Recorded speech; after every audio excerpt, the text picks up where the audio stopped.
अहले जद्दा का मक्का मुअज़्ज़मा आकर इहराम बांधना, इसका क्या हुक्म है?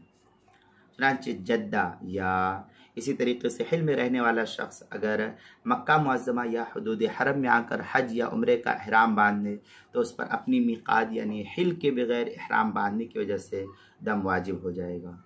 लेकिन जब वो अरफात पहुँचेगा तो हिल से तलबिया पढ़ते हुए गुजरने की वजह से उसका दम साक़ित हो जाएगा।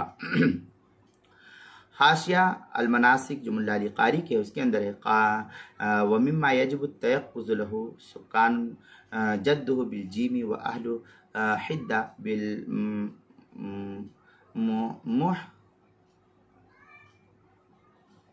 मुहमिला व अहल अवदियत करीबा। इस तरीके की इबारत जो है हाशियतुल मनासिक मुल्ला अली कारी उसके सफ़ा 83, इसी का हम मिसल इबारत मनहतुल खालिक जो अलबहर राइक के हाशिए पर है, ज़करिया बुगडीपुर देवबंद का हिंदी नुस्खा उसकी दूसरी सफ़ा 559 है।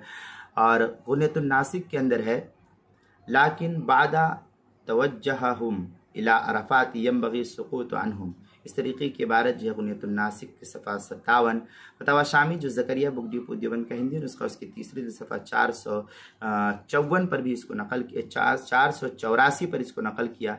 किताबुल मसाइल उसकी तीसरी जिल्द सफ़ा 113 और 114 पर इसको नकल किया। उन्वान है अहले जद्दा का मक्का मुअज़्ज़मा आकर इहराम बांधना, इसके तहत जो है इसको नकल किया गया।